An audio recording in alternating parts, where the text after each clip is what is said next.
us against them kind of philosophy. So what did you learn? Well, first of all, when I was elected, there were only 38 women serving in the Florida House of Representatives out of 160 seats.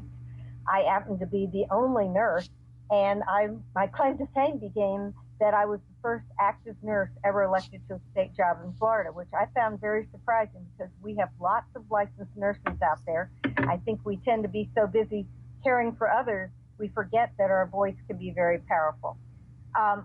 I found I thoroughly enjoyed my 2 terms in office because being a person that likes to help people, I found that I was in a position to be of a lot of assistance and could cut through a lot of red tape for people. The frustrating part of politics is all the meanness and the political games that are played. If you don't care about whether getting credit, you can get a lot done just by keeping your head down, working hard, and even if somebody else wants to take the credit, just getting things done. Unfortunately, I think that people have gotten too wound up in, aren't I a great person mentality rather than being a public servant. And I think that's too sad. We still have some excellent public servants that really care, but unfortunately, I think party politics has gotten almost too involved. People are scared to do sometimes the right thing because they don't want to run afoul of the team they're on. Well, that's true. I think that a lot of people are afraid to speak their minds, or they feel there'll be retaliation, or when they want something, they're not going to get the cooperation. So that's very true. And it's not just in politics, it's in business as well. But what would you suggest that women who are looking to become leaders, what resources should they read? Do you have some favorite books? Well, I think there's a number of things out there. I think Sheryl Sandberg's Leaned In was an excellent resource, and I was glad to see that. There is a lot of information out there right now, and I tell them not only do you need to read the current literature, but I think it's also very helpful to go back and look at past women leaders to see what they've done and what they recommend. First of all, don't be scared to move forward. Don't be intimidated, and get involved in various ways so people can get to know you. When I first ran for office, I remember my brother-in-law saying, "Oh, well, you're really known in only 1.5 counties out of the 10 you're going to run in." Well, okay, that just meant I had to work hard to go get to meet others and make sure that they got to know me. I've been involved with the Chamber of Commerce. I've been involved with a lot of different organizations. All that involvement gives you experiences and introduces you to others. And again, once you meet somebody, keep widening your circles because you'll be able to move on. Well, it's true. I mean, that old thing of shaking hands, going out and meeting people and shaking hands, you just can't beat that. I mean, nothing will ever do that, whether it's politics or business. I mean, nothing will substitute for that. But, it's interesting you mentioned Sheryl Sandberg, because I thought her book was excellent. But yet even she drew naysayers. And, everybody said, well, it's easy for her. She's got the money. She can have the nannies. Although she did make it a point to, go home every evening for dinner with the family. I mean, people just think because you've got the money and because you've got the position, everything is easier for you. And I don't think they realize that many times it just makes things a lot more difficult for you because you're held to kind of higher standards. But, books I would suggest was the one called Wonder Woman by Kate Harris. That's an excellent resource, and it was one that I gave my own daughter, and because that really had a lot of things about deciding what you want out of life, what you think your vocation is going to be. It's an excellent resource. And that's key, Janegale, because what you want is different from what I want. And vice versa. So I think you can't impose your views on anybody else. People need to research, to look, to discover, to talk to people, and then make their own decisions. That's certainly for sure.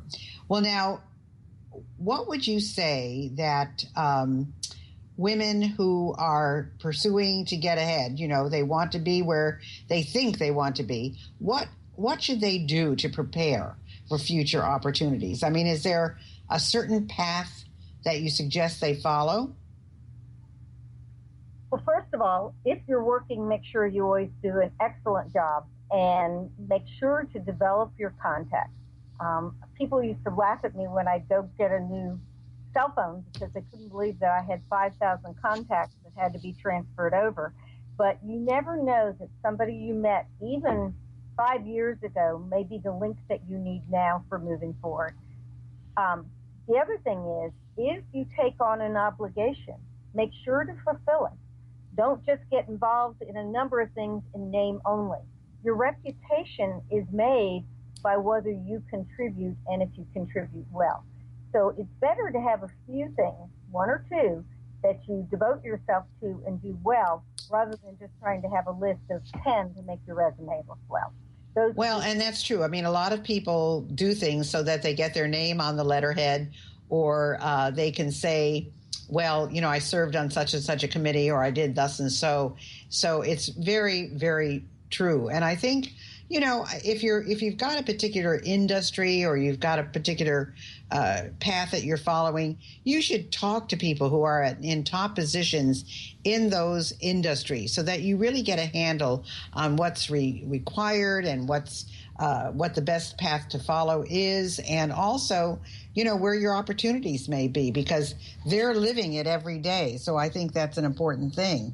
Now, Janegale, I don't know if you have a website you'd like people to go to, or an email you'd like them to contact you at, but do you have that? Would you like to give it out, or? I'd be glad to give out my email. It's Janegale Boyd at yahoo.com. The spelling of my name is Janegale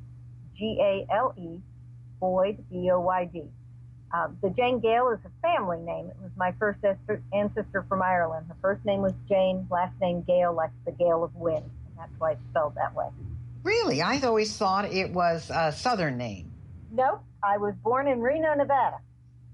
Wow, that's amazing. See, because you've always heard like two names together in the South. So that's interesting. Irish origin, and you were born in Reno, Nevada. Interesting. So that's Janegale Boyd. That's Janegale Boyd at yahoo.com. Well, now, where do you see yourself going from here, Janegale? Well, the sky is the limit.